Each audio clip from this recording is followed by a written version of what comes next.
Bonjour à tous, ravi de vous retrouver dans Smart Job, votre rendez-vous emploi RH management, débat, analyse, expertise et vos rubriques habituelles évidemment.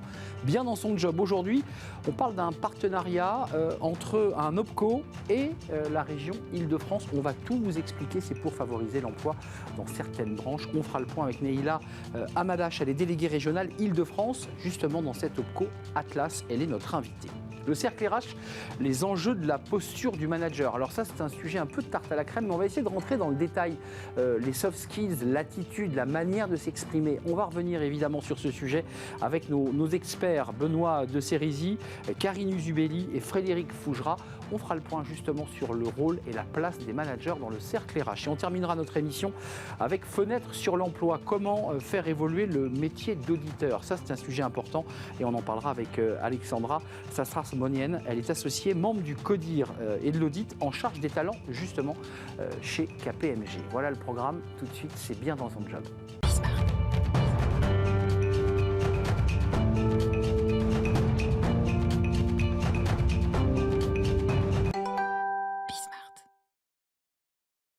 Bien dans son job pour revenir sur un partenariat très intéressant entre la région Île-de-France et l'OPCO Atlas. Et pour en parler avec nous, Neila Amadash. Bonjour Neila. Bonjour. Ravi de vous accueillir. Vous êtes déléguée régionale Île-de-France justement dans cette OPCO Atlas. Un petit mot sur l'OPCO, l'opérateur de compétences, c'est comme ça qu'on l'appelle. Banque, assurance, conseil, expertise comptable. Exactement, 4 grands secteurs d'activité qui regroupent les entreprises de la banque, de la finance, de l'expertise comptable et du conseil au sens large. 185 000 entreprises. Même un peu plus de 200 000 d'après le dernier comptage. Et donc plus de 2 millions de collaborateurs. Exactement. Dans toutes ces branches.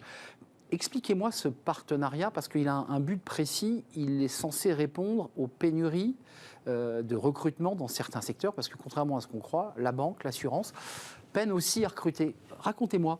Effectivement, nos 4 grands secteurs d'activité se regroupent autour d'une même problématique RH qui sont les difficultés de recrutement.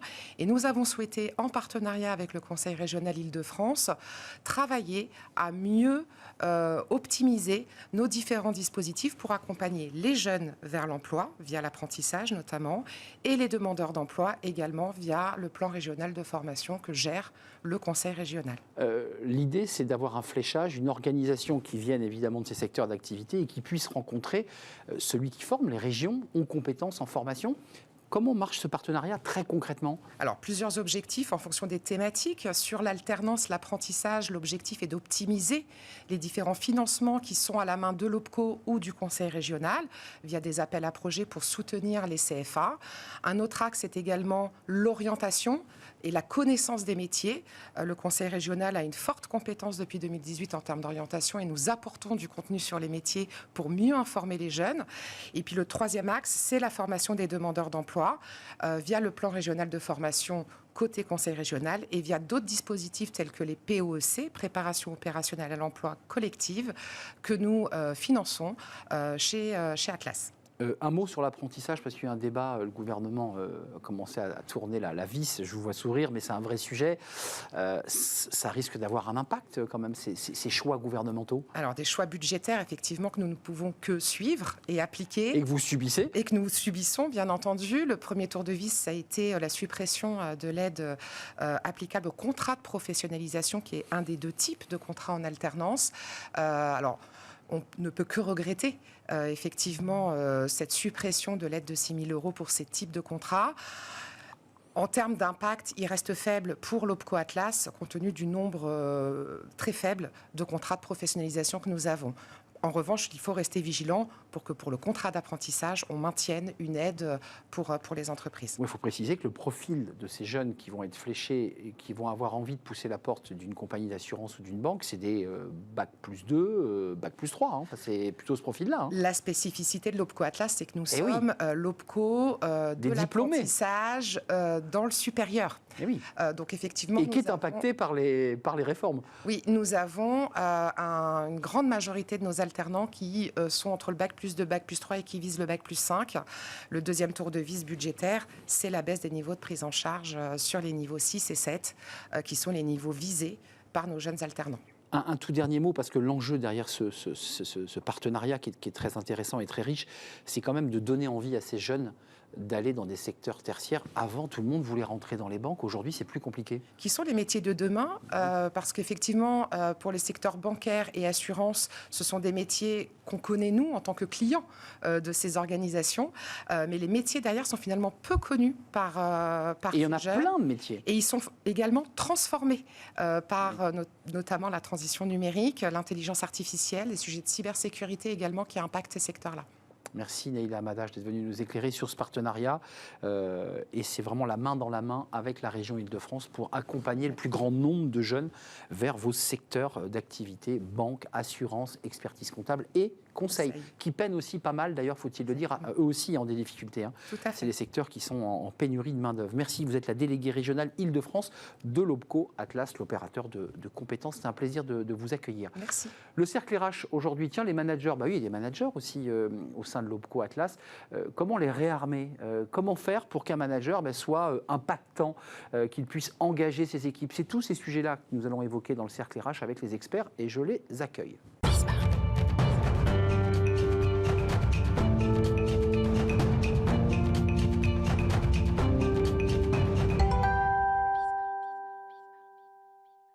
Le cercle RH et le débat de Smart Job pour parler des managers. Alors vous allez me dire, évidemment, c'est l'émission idoine pour en parler, et de la posture des managers. C'est quoi la bonne posture dans un monde du travail en pleine évolution, le télétravail, la génération Z, l'envie de ne plus respecter l'autorité. Et je regarde Frédéric Fougerat, que je vous présente, qui incarne... Pour la génération Z. Pour la génération Z, c'est exactement ce que je vais vous dire. Président de Tenkan. Tenkan Paris. Exactement, mais... Vous avez eu des responsabilités à plusieurs reprises de manager, de cadre dirigeant, et donc à embarquer des équipes et d'avoir, j'imagine, et je n'en doute pas, la bonne posture. Et on va en parler avec vous dans quelques instants. Karine Uzubeli, c'est un vrai plaisir de vous accueillir. Directrice, alors je prends toujours plaisir à le dire, et calmement, des richesses humaines.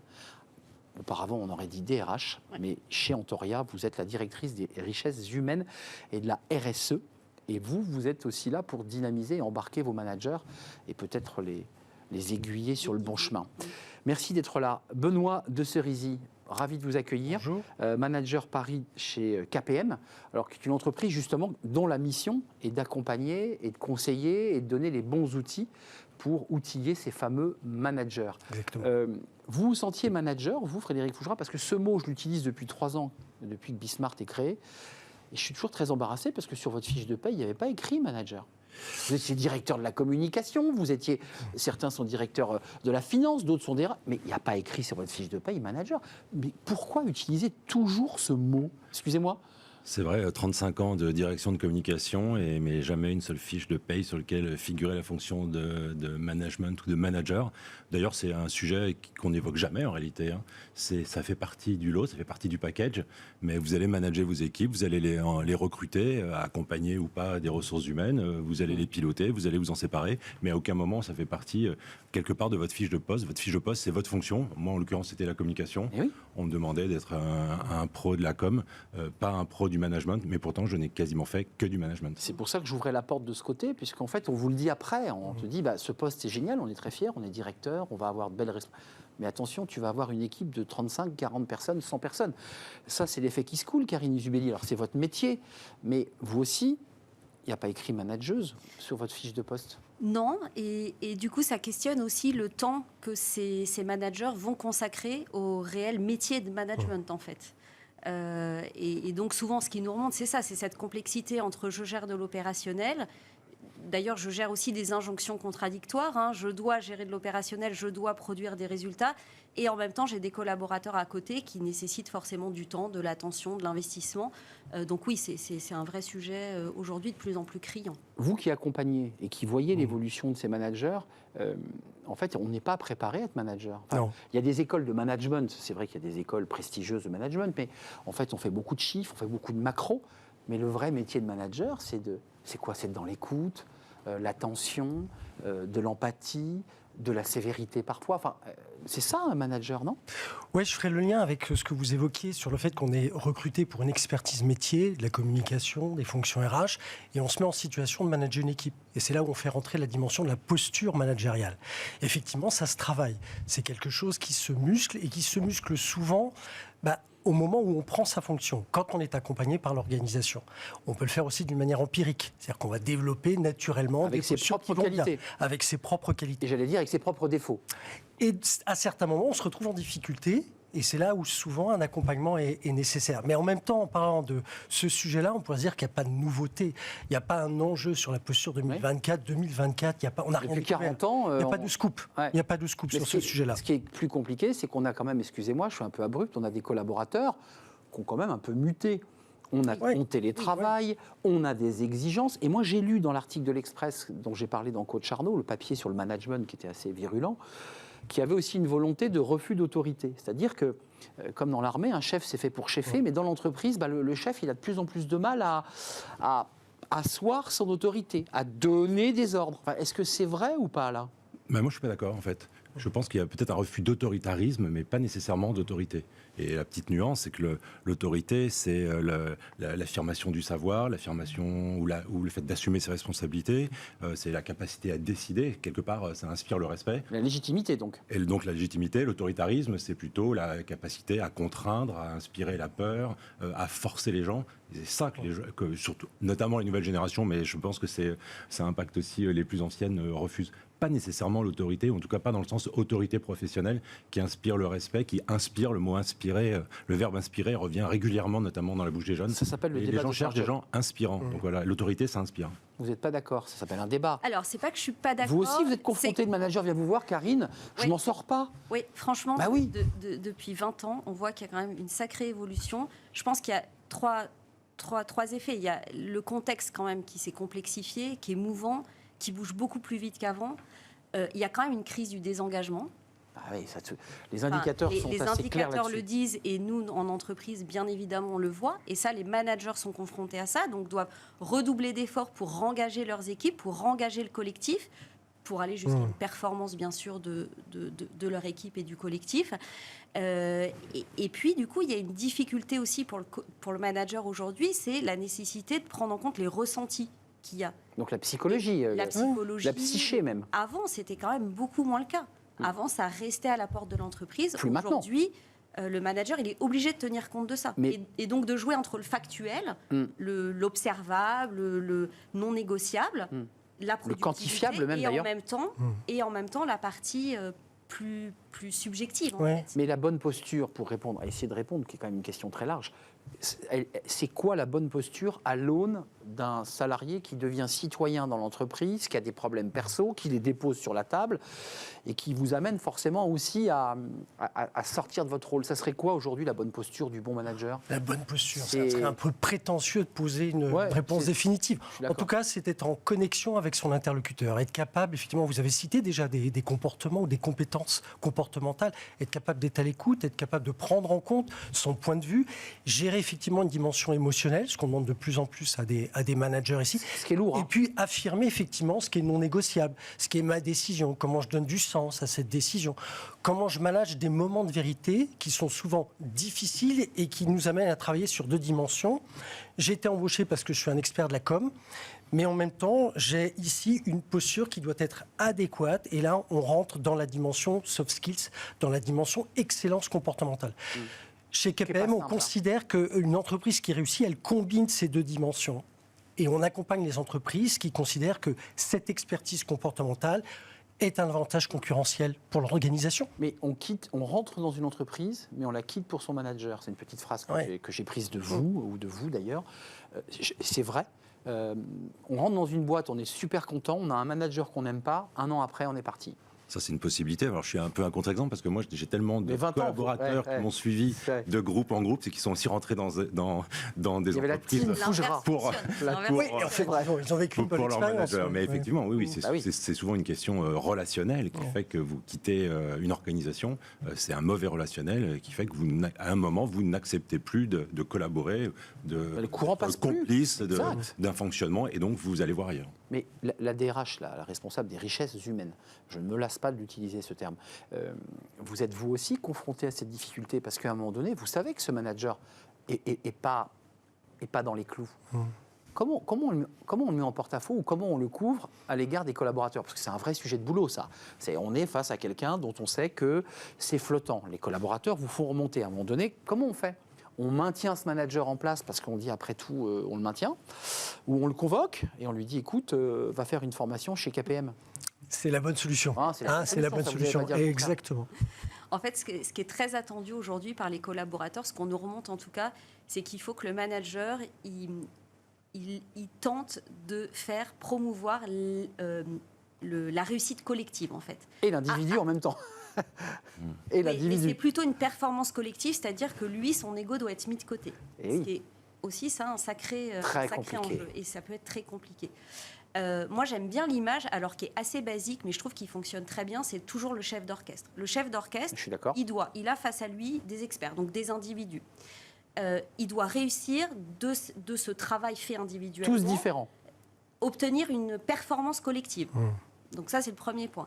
Ensuite, le chef d'orchestre, il doit être précis, il doit être factuel, il doit dialoguer en permanence avec ses équipes. C'est ce qu'on demande à un manager aujourd'hui. Il doit gérer le ressenti aussi, l'émotion. Et puis enfin, le chef d'orchestre, il a une partition. Ça, c'est la vision globale de l'entreprise. C'est la strate. C'est la strate, c'est la vision partagée avec le dirigeant. Et puis, il va réagir en fonction de l'environnement, en fonction du public. Sacré métier. Donc, moi, je trouve que c'est assez basique comme image, mais ça fonctionne toujours bien, même dans le contexte actuel. La distance, parce que c'est intéressant, vous avez ce sujet et vous l'avez. C'est quoi la bonne distance que l'on doit avoir? Parce qu'on voit aujourd'hui cette génération Z qui a des exigences citoyennes, on a aussi des aidants, on a aussi des difficultés familiales lourdes. Comment on fait là pour trouver cette bonne distance? La bonne distance, c'est le temps qu'on va accorder aux autres. On parlait d'empathie tout à l'heure, c'est vrai qu'on en parle beaucoup, on la pratique beaucoup moins, et cette empathie ne va pas nécessairement être la même pour tout le monde ou vis-à-vis de chaque collaborateur. Et l'empathie, c'est une des qualités principales d'un manager, et c'est celle qu'on n'enseigne pas. Aimez-moi, c'est celle qu'on ne mesure pas. Non, c'est pas aimez-moi, c'est considérez-moi. Ouais. Intéressez-vous à moi. Un manager qui donne de l'empathie, d'ailleurs, il donne de l'empathie, c'est-à-dire qu'il donne de son temps. Et ça, c'est le vrai manager empathique. Le manager qui se croit empathique, lui, il consacre du temps. C'est-à-dire qu'en fait, il en perd. Mais non, on en donne pour la performance de l'équipe. Et ça, on le sent. On le sent très bien. Et c'est cette nuance d'un collaborateur à l'autre qui va avoir besoin de plus d'attention, plus d'écoute, plus d'accompagnement, et un autre qui va être plus autonome. Mais est-ce qu'on grandit au fil des années de l'expérience? Alors, vous accompagnez, mais vous êtes dans la salle des machines, Karine Zubelli. Est-ce qu'on grandit au fil de l'expérience? Et Frédéric, forcément, a été impacté. Est-ce qu'on se dit, tiens, il faut que je rectifie, je rentre le week-end, je me fais mon petit examen de conscience, je me dis là je suis peut-être allé trop loin. Comment on grandit? Comment on évolue dans son rôle de manager ou de manageuse? Moi, je pense que je suis très tournée sur le courage managérial. Et le courage managérial, pour moi, c'est pas juste être capable de prendre des décisions, parce que nous, nos managers, ils nous remontent souvent le fait que c'est pas eux qui prennent les décisions, mais qu'ils les appliquent. Et donc, le courage managérial, c'est être capable d'appliquer une décision. Je subis ce qui tombe d'en haut. Parfois impopulaire, et donc l'expliquer aux collaborateurs. Et donc, je trouve que pour grandir, un manager, il doit surtout écouter le retour de ses équipes. Ouais. Et que du coup, ça nécessite aussi que les collaborateurs aient le courage de faire des retours à leur manager. C'est pas simple ce que vous dites. Et ça, c'est pas simple. Parce qu'il doit appliquer, Frédéric Fougera, je vous ai vu sourire, quand ça tombe d'en haut et que globalement vous êtes aussi là pour appliquer les décisions de la strate, même si au fond de vous, vous savez que c'est une bêtise, je vous vois mal dire à vos équipes, tout ça c'est complètement débile, c'est pas possible. C'est pas possible, puis je pense que c'est le contraire, c'est ce qui vient d'être dit, le contraire du rôle du manager. Le manager, il doit aussi jouer un rôle de bouclier, de filtre, notamment quand il y a une forte pression. Le bon manager, il ne va pas se décharger de la pression ou se défouler sur ses collaborateurs, il va plutôt l'absorber et essayer de recréer un climat plus serein pour permettre à l'équipe d'avancer, de travailler, et non pas en fait se défouler, se décharger. Il va assumer les erreurs de ses équipes plutôt que de se déresponsabiliser sur les autres. Donc il a ce rôle de filtre, je dis souvent bouclier, mais là c'est le mot filtre qui me vient, et ça correspond à ça. Et quand vous avez une décision qui vous est pénible d'exécuter, mais quelque part vous devez vous en faire le premier défenseur. Et c'est douloureux ça. C'est ça être un collectif. Ça c'est douloureux, je m'autorise. C'est douloureux, mais pas nécessairement. C'est ça être un collectif. C'est qu'à un moment il faut aussi respecter une organisation, et dans une organisation il y a un décideur. Alors chaque manager est un décideur à son niveau, mais en haut il y a un décideur ou une décideuse. Ce qui est important, c'est de pouvoir échanger, partager, donner toutes les informations aux décideurs ou à la décideuse pour que la bonne décision soit prise. Mais il y a un moment, il y a une décision qui est prise. C'est pas forcément celle que vous avez soutenue, mais c'est celle de l'entreprise et c'est celle pour laquelle vous devez avancer et embarquer vos équipes. Et souvent, on en est un meilleur défenseur quand on doit se convaincre qu'il faut aller dans cette direction plutôt que de soutenir ce qu'on a subi Après, je soi-même. pense que ce que Karine Je sens que évoquait vous avez là. une petite nuance. Non, c'est pas ça, c'est que la notion de courage managérial, qui est finalement le manager en direction de ses équipes. Moi, j'aime bien aussi interpeller le manager et la direction en disant finalement, ce courage-là, c'est aussi d'aller interpeller son propre management. En quoi la décision que j'ai apportée ici, et je ne la remets pas en cause, je te dis pas que je vais pas faire le job. Comment je la vends, quoi? Exactement. Ouais. Comment tu m'équipes avec quelque chose qui est parfois extrêmement descendant, laisse de pas l'ordre seul. de l'injonction. Ouais. Et c'est ce que j'appelle, moi, faire valoir son devoir d'impertinence, aller confronter C'est son subtil, hein, management. face à un comex, hein, attention, c'est- oui. Et c'est pour autant nécessaire, puisque c'est parfois des gens qui sont un peu isolés, qui n'ont pas le réflexe du sens, alors qu'ils le partagent régulièrement, mais qui, vis-à-vis des troupes, vont être plutôt dans du descendant, et on se retrouve seul à devoir cascader cette information. Mais juste le courage managérial, pour les managers que j'ai pu croiser dans mon univers professionnel, c'est ceux qui étaient capables aussi, je mets des guillemets, ce que vous dites, de tenir tête un peu à la direction et de parfois réaménager à sa sauce en disant « t'inquiète pas, je m'en charge ». Est-ce qu'il y a de ça aussi? Parce que c'est à la fois un bouclier, mais ça peut être aussi un médiateur. Oui, tout à fait. C'est ce que vous disiez. Cette capacité, en fait, de discuter avec le haut, avec le bas, et d'entendre, et de se faire outiller. Je suis assez d'accord avec ça. Souvent, ils manquent d'outils, et du coup, ils sont confrontés à cette difficulté de faire face aux salariés. Ben oui, ils sont seuls. Sans matière. Ah ouais. Mais ce qui expliquerait, pour terminer notre émission qui est passionnante, le fait que de moins en moins de collaborateurs veulent devenir managers. Parce que ce que vous me décrivez, c'est... On en prend en haut, on en prend en bas, on en prend sur les côtés. Enfin, c'est pas simple. Hein. Ça, on le ressent effectivement. Beaucoup préfèrent rester dans leur position. Mais si vous me permettez juste de rebondir sur ce que vous disiez, en fait, la question, c'est quand même la question de l'autorité. J'ai commencé par ça, du coup, je vais finir par ça. La question de l'autorité professionnelle. Un bon manager à la bonne place, un bon recrutement, c'est aussi une personne qui a une autorité professionnelle. Et je peux vous dire que dans la communication, où tout le monde pense qu'avoir un avis, c'est avoir une compétence, et tout le monde va vous expliquer qu'il préfère le bleu, le rouge, telle image. Surtout dans la com. Je peux vous dire qu'un bon DIRCOM, il doit faire preuve de beaucoup d'autorité professionnelle, non pas pour imposer, mais à un moment aussi pour assumer son job. Ou alors, soit c'est son job, soit c'est le job d'un autre. Mais vous remarquerez que souvent les COMEX se transforment en club des DIRCOM, où chacun donne son avis sur la com, ce qui ne va pas être le cas. C'est tout à fait vrai. Sur les RH, comme malheureusement, ça va être beaucoup moins le cas sur la finance et gestion. Ou sur l'IT, là beaucoup moins. Et donc il faut faire preuve d'autorité. Mais ça, c'est dès le recrutement, il faut prendre la bonne personne avec la bonne autorité professionnelle. Vous savez vous imposer dans votre COMEX, parce que tout le monde a un avis sur les RH, tout le monde sait un petit peu comment ça marche, parce que c'est de l'humain, la com, c'est des couleurs, c'est des choix, émotions, c'est des émotions. C'est pas si simple aussi. Après, il faut faire de la pédagogie aussi. Hein. Absolument. S'imposer, oui, mais en expliquant aussi notre position. Nous, on a une fonction qui est très juridique en RH. Donc forcément, expliquer le droit, c'est pas forcément évident pour nos pairs du COMEX. Donc oui, il faut l'expliquer, il faut argumenter. La pédagogie de Karine Uzubelli, ça sera le dernier mot, j'en suis désolé. C'est un débat passionnant. Moi, je serais bien resté avec vous un peu plus longtemps. Mais évidemment, Nicolas Juchat m'empêche d'aller plus loin. Merci à vous. Grâce à son autorité. Grâce à son autorité. Et non pas l'autoritarisme. Vous avez bien eu raison de le préciser. Merci Karine Uzubelli, directrice des richesses humaines RSE chez Antoria. Merci à vous, Benoît Dessérisy. Vous êtes manager Paris chez KPM. Et merci à Frédéric Fougera, président de Tenkan, avec une expérience longue et des managers qui sont derrière lui, qui continuent à le suivre. C'est bien ça l'histoire. Ce sont mes associés aujourd'hui. Ce sont vos associés. Voilà comment vous avez basculé dans un autre monde. On tourne une page, fenêtre sur l'emploi, on parle des auditeurs, pas ceux qui écoutent la radio, ceux qui font des audits. Et on accueille notre invité.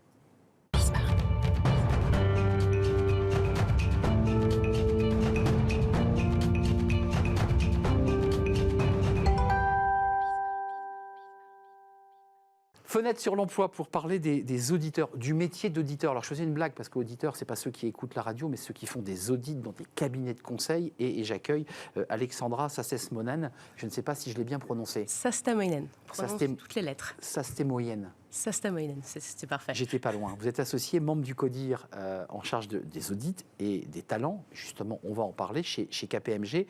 On l'évoquait dans une émission précédente. On ne le croit pas, mais le service, le conseil peine à recruter. Et pourtant, vous êtes une marque mondialement connue. Qu'est-ce qui se passe ? Alors, peut-être deux mots d'abord sur le métier d'auditeur. En tant qu'auditeur, on a un rôle de tiers de confiance. On certifie les informations financières et aujourd'hui aussi extra-financières pour les groupes cotés, les groupes non cotés aussi. Alors, on peine à recruter. Pas vraiment, en fait, parce qu'on a toujours plus de 50 000 CV qui nous arrivent tous les ans. Mais ça tourne beaucoup, ça bouge beaucoup. Ça bouge, effectivement, parce qu'on a aussi un rôle de tremplin, en fait, pour nos collaborateurs, que ce soit en interne ou alors aussi sur le marché du travail. On forme les cadres financiers, en fait, du monde financier. Vous les perdez, puis un jour, ils repartent dans les entreprises. Hein. Ça arrive, hein, c'est vrai. Ça arrive, c'est vrai. On est consultant et puis on va être chassé par l'entreprise chez qui on a fait l'audit. La philosophie, je dirais, votre volonté et les enjeux pour vous, c'est quoi? C'est d'attirer des talents, c'est de les fidéliser? C'est quoi les deux grands enjeux pour vous? On a ces deux enjeux-là, effectivement. Réussir à les attirer. Et c'est vrai que le métier est de plus en plus très attractif en ce moment parce qu'il se transforme beaucoup. J'ai parlé tout à l'heure de la durabilité, mais il y a aussi tout le volet intelligence artificielle qui transforme en profondeur notre métier et qui le rend attractif, qui le rend encore plus intéressant parce que l'intelligence artificielle, la digitalisation, ça nous permet d'automatiser certaines tâches qui sont plus chronophages et vraiment de permettre de se concentrer sur des tâches qui sont à plus forte valeur ajoutée.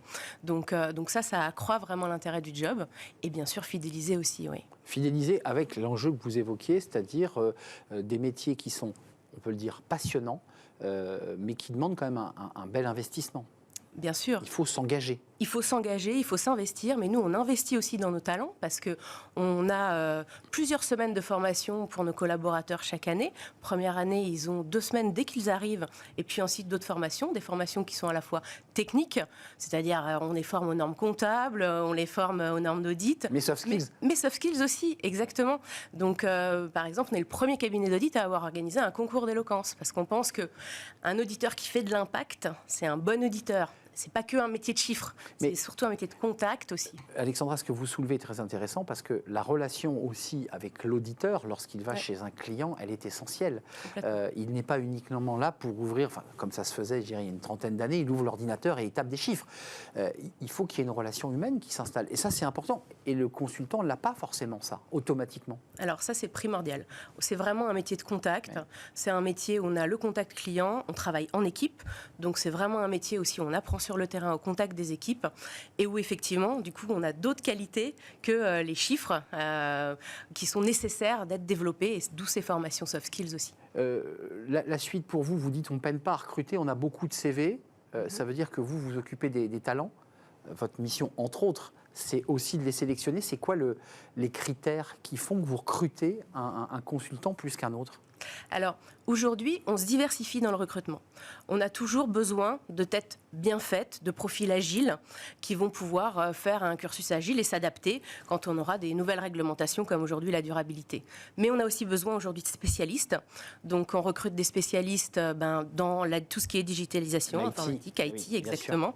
Et puis aussi des experts sur tout ce volet extra-financier. On recrute aussi, depuis à peu près 5 ans, on a créé ce qu'on appelle chez nous une junior team, où on recrute des bac plus 2, 3, qu'on amène. Exactement, on les fait grandir, on les amène jusqu'au bac plus 5, et ensuite ils réintègrent le parcours classique. Et donc ça fait vraiment partie, je pense, de l'ADN de KPMG. Vous le savez, on est entreprise à mission depuis 2022, et donc on n'a pas attendu d'être entreprise à mission pour incarner ces valeurs, et ça en fait vraiment partie. Transformer et faire grandir. Merci d'être venu nous rendre visite, Alexandra Saastamoinen. Parfait. Je l'ai bien dit en articulant parfaitement. Vous êtes associé, membre du CODIR, en charge de l'audit évidemment, mais des talents, on vient de l'entendre, chez KPMG. C'est un vrai plaisir de vous accueillir. L'émission est terminée. Merci à vous, merci de l'avoir suivi. Merci de votre fidélité. Merci pour tous les messages sur les réseaux sociaux. Merci à l'équipe qui était en régie, Xavier à la réalisation, Thibaut au son, et merci évidemment à Nicolas Juchat et à Anaël, l'équipe de programmation. Je vous dis à très bientôt. Bye bye.